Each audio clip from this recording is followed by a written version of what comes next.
My name is Shane Knight and welcome to Real Insights by Purple Carrot, where we take a deep dive with industry leaders and find out what life is really like under the hood across different sectors. And today we are talking all about marketing and public relations with one of the industry's leading entrepreneurs and CEOs, Sharon Williams. Sharon is the founder of the successful marketing PR company Taurus Marketing, which she began operating 24 years ago. She's a keynote speaker, commentator, marketer, growth strategist, and a director of many not-for-profits over her career. Not only a great business leader, she's a friend, a mentor, and helps a lot of people around the ground. So welcome, Sharon. Thanks, Shane. That's a lovely introduction. Hi, everyone out there. So 24 years that you've been operating a business, and I'm sure there's been a lot of ups and downs within that, but I have no doubt it didn't start there. Can you take us back to a young Sharon Williams? Gosh, that was many moons ago. Yes, I went to school and dreamt of becoming an officer in the Navy. I was going to be a cadet entry officer, and that's what I wanted to do all my childhood. And I did get in. I got into the Navy, and I applied for university. And I also applied for something called Marks and Spencer's, which was a big retail chain in London, which is where I'm from. And their management training at the time was very sought after. It was very difficult to get in. It was extremely well paid.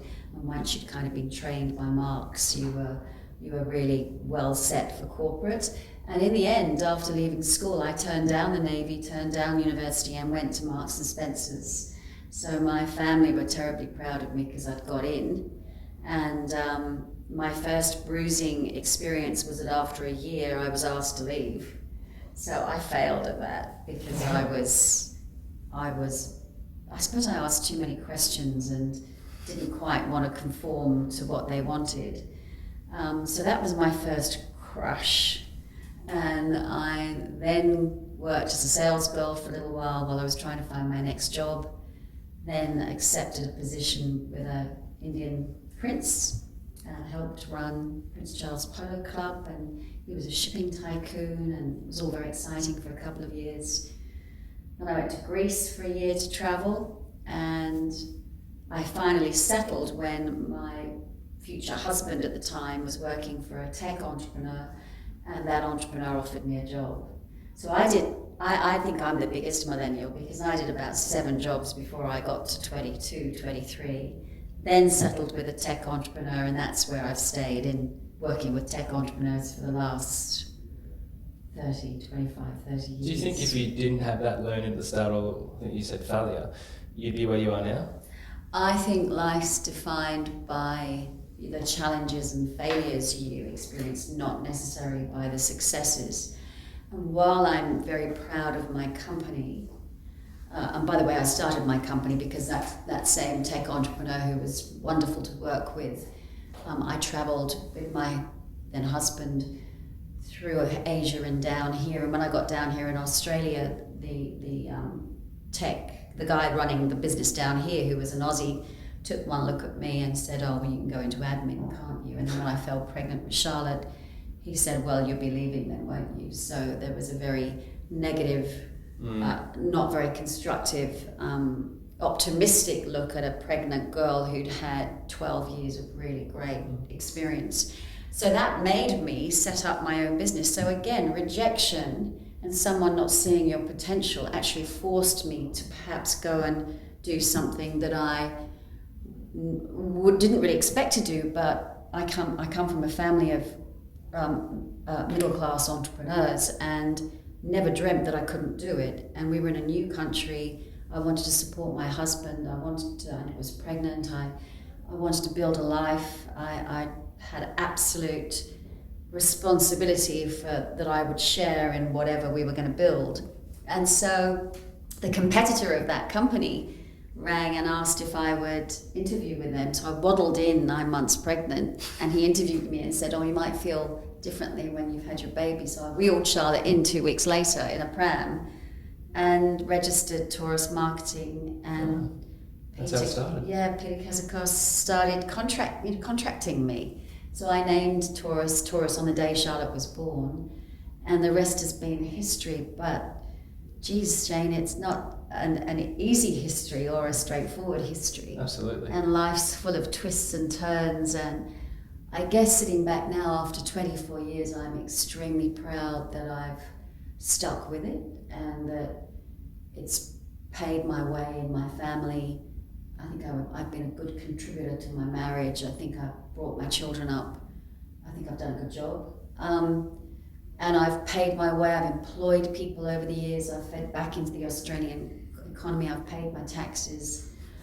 I've worked through 3 children, but I've been a great mum.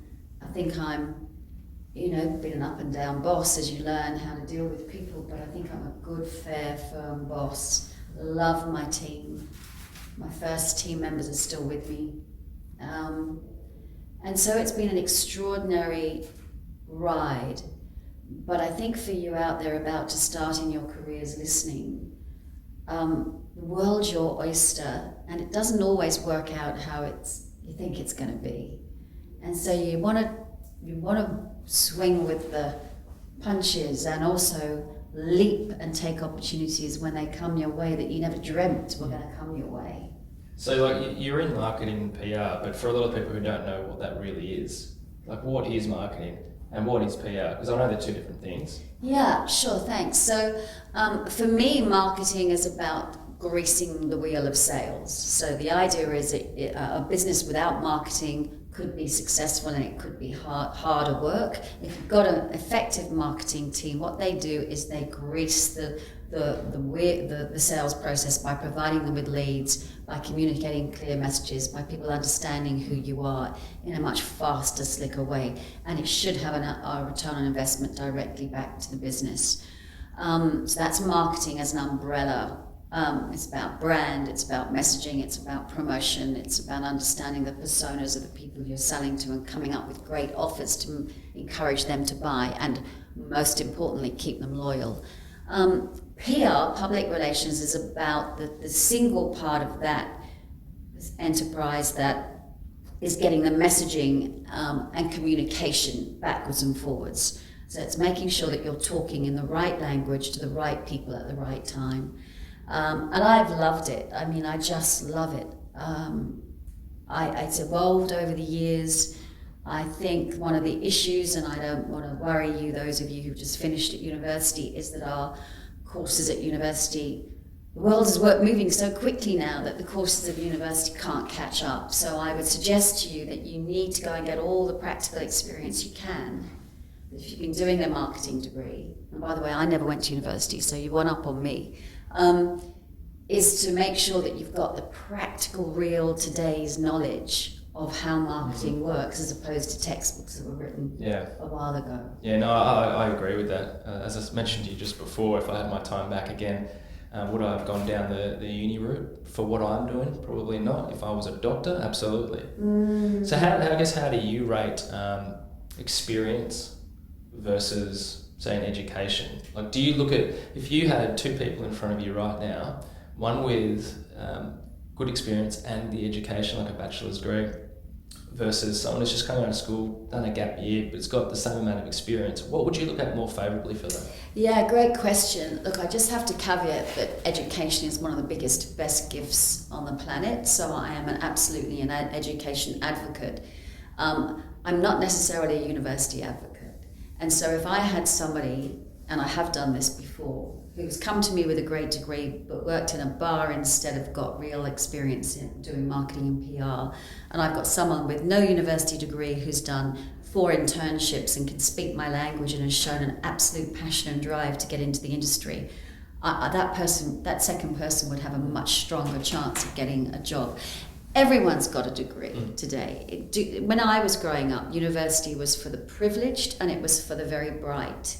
Now it's almost a path that's expected that you're going to go to university. So what that's done is it's made everyone on a level playing field. So it's not that special that someone's gone to university anymore, which isn't anyone's fault. It's just the way that we are now in Australia. So that doesn't really make you different for me if you've been to university. Everybody that applies to me now has a marketing and PR degree.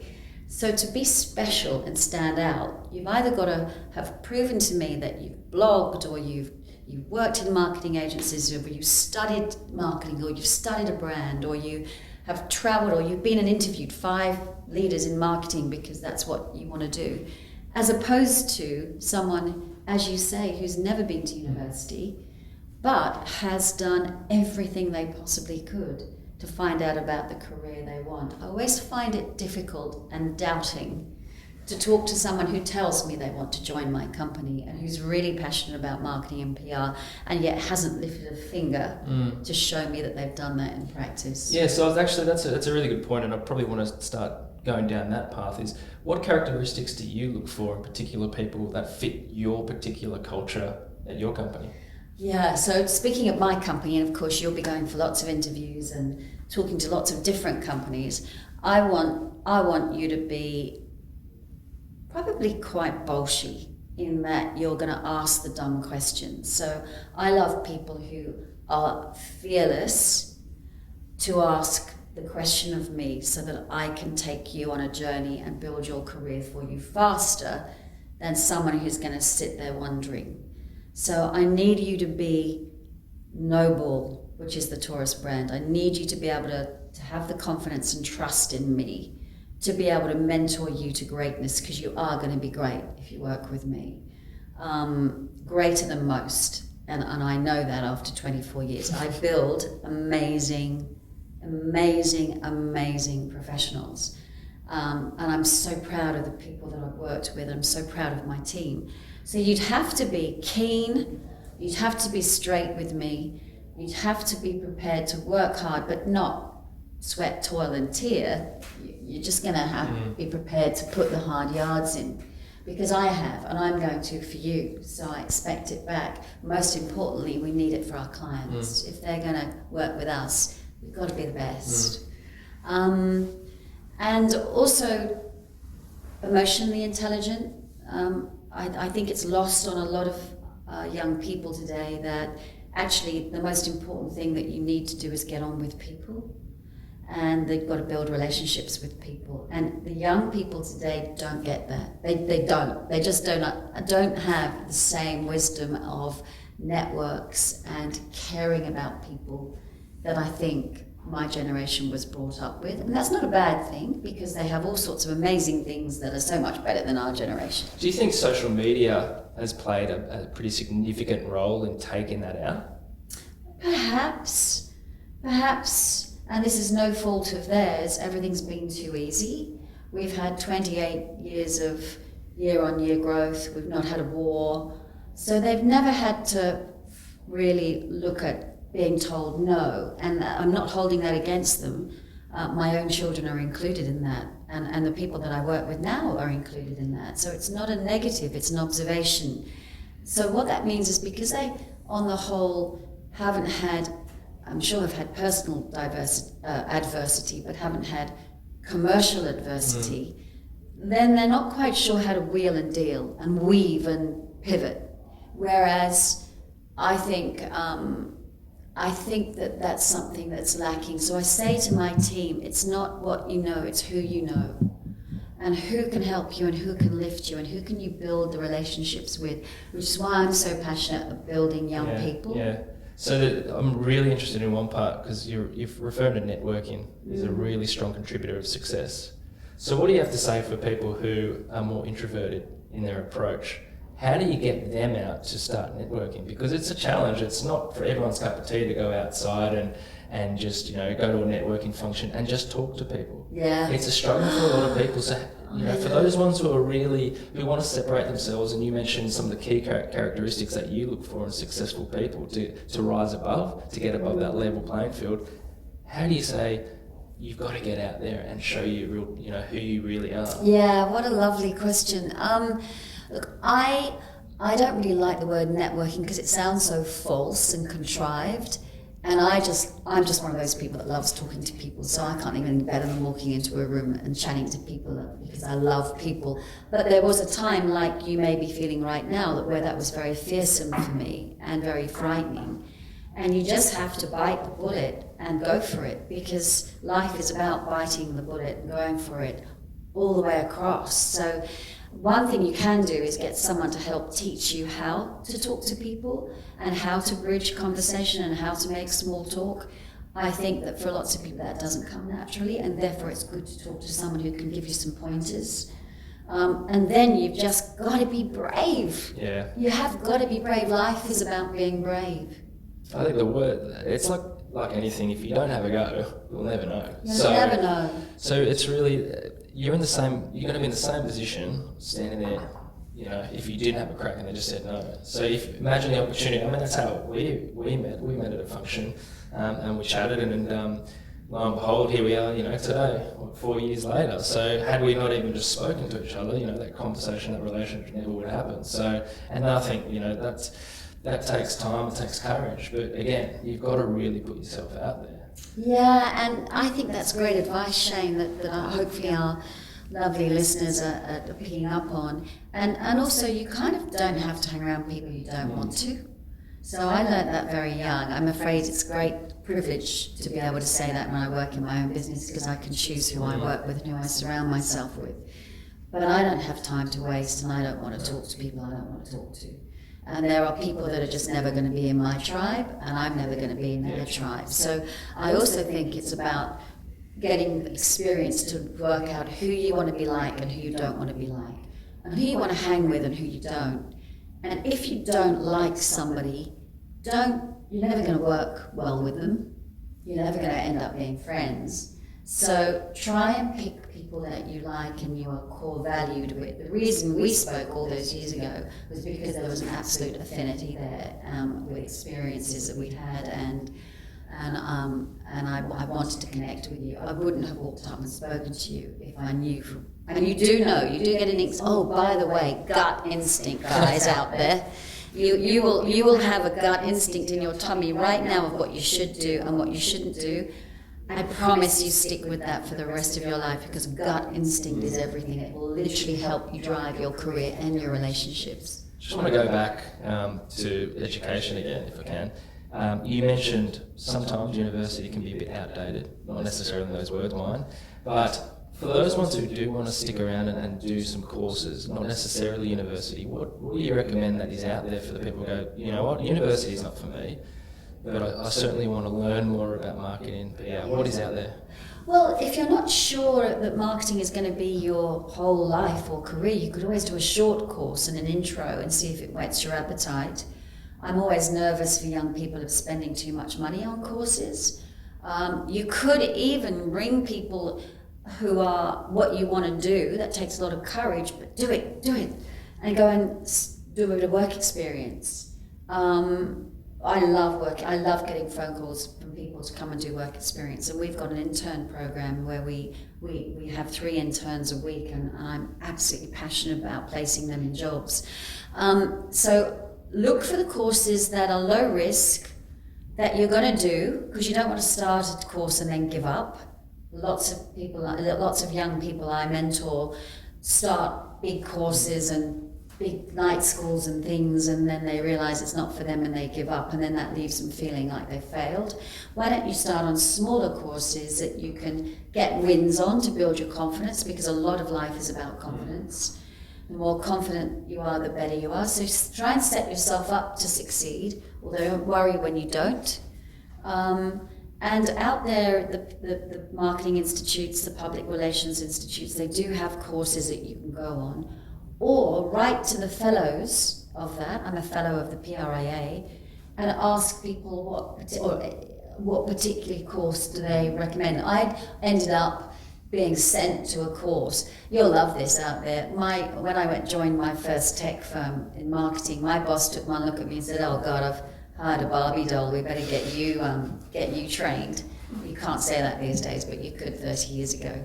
And I was so outraged that when he did send me on a course, I just got distinction to spite him.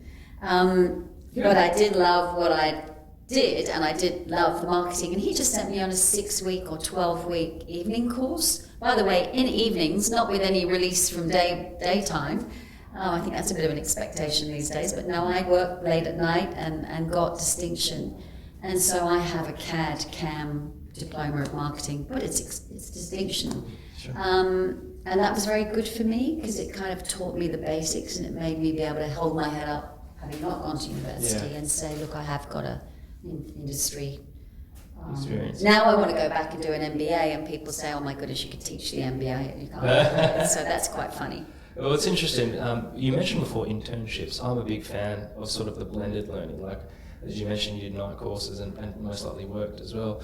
So you've got an internship program. Tell me why you think internships, or why you believe internships are so valuable, particularly for those people wanting to step into an industry. Yeah, I guess that's my passion for being in business. So apart from my beautiful customers, the main reason I'm in business and not working as a contractor and doing this myself, which sometimes I think would be a lot easier, is that I'm absolutely dedicated to growing young people in my profession. And so this intern process lets me take young people and put them through a 3-month, 2-day-a-week program where we get them job ready, and we really do get them job ready. I've had people come in who won't speak to anybody, and by midway through in the end, they're greeting clients, taking them into meeting rooms, having conversations, and I'm so proud of them.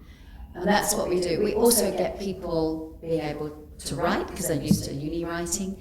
And what it does is it gets them job ready. So I know that anyone coming through our intern program has a much better chance of going off to a job interview and getting that job. They've got a reference from us, they've got a training manual from us, they've done real life work, they've delivered it to the standard that my company wants it, and my team have worked with them and nurtured and given back. And that's important for my team too, because I think every professional should pay it back. So like when working in marketing and PR, if you get to the point, 2-3 years down the track, this isn't for me, what do you think some of the transferable skills are that you can learn from in your industry that you can just say, look, I can go into this sector, or I should actually say, what can you pick up to go into another sector, and what are some of the other sectors that you work with that people could just quite easily shift into because of the skills they've developed through the marketing or PR? Yeah, okay, so anyone out there thinking of doing marketing, what you're going to have to learn is business and commercials and return on investment and dealing with salespeople. Oh, and by the way, dealing with salespeople and dealing with your boss and negotiating for a budget and a bigger budget. And having to justify everything you do from a commercial business sense. So all those learnings are really great to then take and go into anything, to move into HR, to move into sales, to move into business management, finance. So if you've got a base in marketing, it's a bit like having a base in commerce. I think you can just go anywhere. And most things in the world are not well marketed, which is why I'm so glad I have a marketing skill, because I've got so much opportunity to help lots of different industries. If you look at any industry, from manufacturing to health, the marketing of it is left wanting. So you've got an opportunity with your marketing bit of knowledge that you did have to go into any of those fields and be a better professional in those fields. Yeah, good. So you started drifting, which I'm really glad you have, into, I guess, the future, because you just said there's a whole element of industries that will rely on marketing. So what's the future prospect in marketing or PR, and where do you see it heading even more in the future? Do you see some bigger shifts? Like, I know if we're talking, in accounting, and you've got all this cloud-based accounting, and eventually there's a chance that every transaction you could take away accountants, or not take them away, but they'll shift into another industry. What do you see the future of marketing or PR? Where's that going, do you think? Yeah, interesting, isn't it? The great thing we have in our young people right now is the ability that we need more than anything, is to reinvent constantly. So I've been in the industry 35 years. I've been running my company for 25 years. The one thing that has kept me successful is reinvention and blowing it up every year and looking at it differently. And out there, if you're looking for marketing and PR, big thing that I'd love you to do is to question it and blow it up. And you're going to be happy to do that because you've got that sort of makeup in you from the way you've been brought up so far. And the one thing you're going to have to watch is technology affecting marketing. So the big thing we want you to be is is understanding of technology. It's not all about logos anymore. It's about how can we talk to the customer quicker, faster, in the most variety of ways. So, when I started out, we had a telex machine, then we got the fax machine, and we're excited about that. Now we've got apps and video and the internet. And by the way, you could go back to post because nobody gets any letters anymore. And so what you've got to do is look at the geophysical, artificial intelligence, text, mobile phone devices. This is your life, your mobile phone device. Soon we'll have little imprints in our skin that will be DNA, and you'll be able to communicate just by thoughts through the little patches in your skin. That's where it's all going. I saw that literally prototyped about 12 years ago, and it's now happening in other countries. So you will be more computerized, artificial intelligence, and that's where marketing and PR is going, which of course is fantastic. Has success, do you think success has changed? Like the fundamentals of success changed, or do you think we have to be more innovative to achieve that same success because of the innovation that's come with technology and just everyone learning and adapting? Because I guess it comes down to we all want to create more sales or more people, more followers. So it's harder to get more. There's more and more people, but there's more and more apps and tech out there. So do you think the fundamental success are the same? We just got to work harder at getting it, so we need all these additional things? Or do you think the expectations of success are shifting? Yeah, so a couple of things there.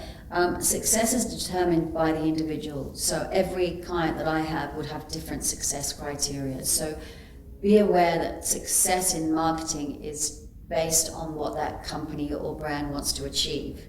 And is it getting harder or easier? It's getting way easier. It's so exciting. So it's getting easier to market and PR than ever before because we've got so many fantastic tools to play with. Every year I get a new Bob the Builder piece of tool to add to my toolkit. And then success for the individual. When you're looking to start your careers, success is what you want it to be, not what anybody else wants it to be. So it could be money, it could be fame, it could be a house, it could be travel. But do you know what? I reckon it's what's inside you and what makes you feel good. Success for me is very different from success for the next person. Success for me is very much built around my family and my loved ones and how good a mum I am and how good a boss I am. I'm not necessarily driven by money, but probably should be. But for everybody, success is different. So look at what makes you happy and successful. And by the way, aren't we lucky that we can actually pick what makes us happy and we're not starving? And how blessed are we that we can actually have the first world privilege of thinking about one's happiness over what we have to eat next. But think about what happiness means to you and create success for you and no one else. And then when you're working in marketing and PR, whatever brand you're working with, the success will be unique to that brand. And then to answer again your third question, yes, it's getting easier and so much more fun, and technology is what you'll need to know. So what are some of the myths and truths out there in where you work? Because I think the challenge is when you're graduating from uni or school, everyone has this ideology that it's there's, I guess, this mentality that they'll go straight to the top. They're going to be you. They're going to be working on the glitz and the glamour. But in reality, it's not always like that. You've got to do the hard yards. So I guess what are some of the things that you've got to go through to get to where you are today? Well, I mean, I've probably been through every pain there is running a business in 25 years plus some. So I think looking back, I would have found, and I did find mentors early, I would have found mentors on a more elevated scale. So I think I would have reached out to experienced people quicker than I did. So I've always had mentors. Mentors are just the best way to learn, which is why also I'm so passionate about mentoring and giving back. I think I would have used them quicker, faster than I did. Although to be kind to myself a little, I probably was also very committed to bringing up my children. I've absolutely loved being a mother, and my success is very much based around the success I feel I've had of being a mum. But I do think you really need to find good mentors around you, and don't learn the hard way as much as you can by actually doing it yourself and then realizing there was a much better way. It's kind of, you often hear some people lazy, but sometimes they find the best and easiest way to get through a challenge, because they'll find the lazy option. And again, there might be lazy people who take the lazy option and find out it's actually quite simple. But I agree, I think mentors are huge. I use a lot of mentors, and I've learned a hell of a lot along the way. And I guess with those mentors, and we talked about being introverted before, that you can actually use them to put you in contact with other people, and it sort of saves you the heartache. Yeah, and Shane, you know what? If we look at the most successful people on the planet, Bill Gates is absolutely painfully shy. Painfully shy. So some of those huge entrepreneurs that we've got, the most successful, really didn't want to talk to anybody, and yet look where they got to. So if you're shy out there and you're thinking that that's going to be hard for you, then just think of Bill Gates, okay? Good attainable leader right there. Take me through, there's a lot of Sharon Williams, or little Sharon Williams out there wanting to get into this field. We've talked about some of the characteristics you look, but what's one tip that you can give to the little Sharon Williams out there wanting to get into this space on how to get to where you are today? That's really easy. Just tenacity, tenacious. Just keep going.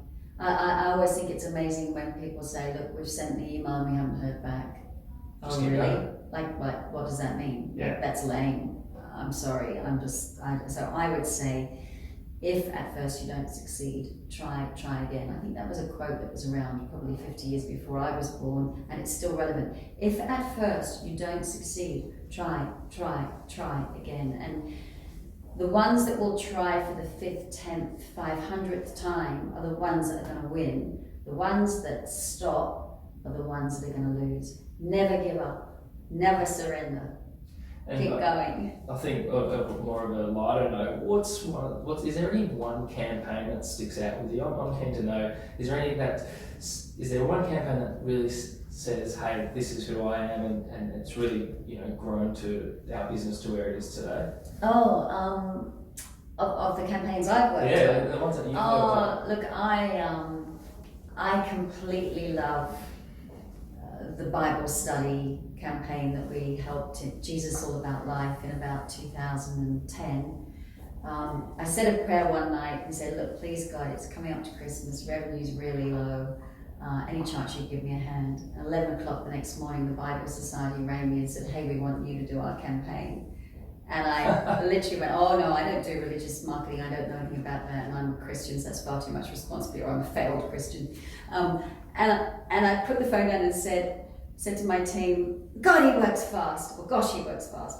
And they said, who? I said, God, I literally asked him for a favor last night, and this morning it's here. Yeah. And we went into the Bible Society, and we ended up doing the most rewarding, most exciting campaign. Imagine marketing Jesus as a thought leader, because whether you're religious or not, Jesus Christ is up there as a thought leader, like lots of other amazing religious leaders, who's a 2,000-year-old intangible that I can't front up for media interviews.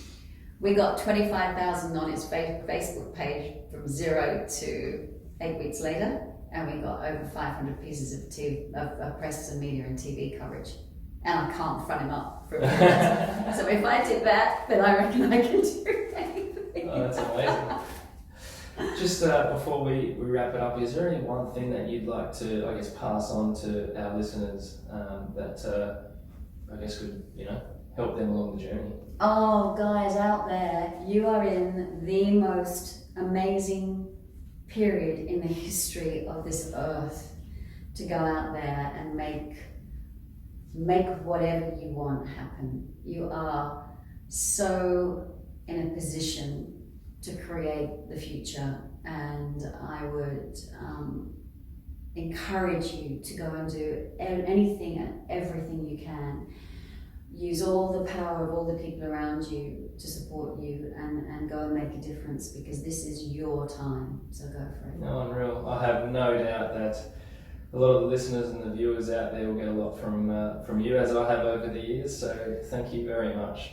And thanks everyone for joining us, and make sure you subscribe to our website purplecarrot.com, and also subscribe to our YouTube channel and listen to all great podcasts out there, including Spotify, iTunes, and follow us on Instagram at purple_carrot, that's carrot with a K, and importantly, again, visit our website purplecarrot.com. And once again, Sharon, thank you very much for coming here. Pleasure, Shane, pleasure.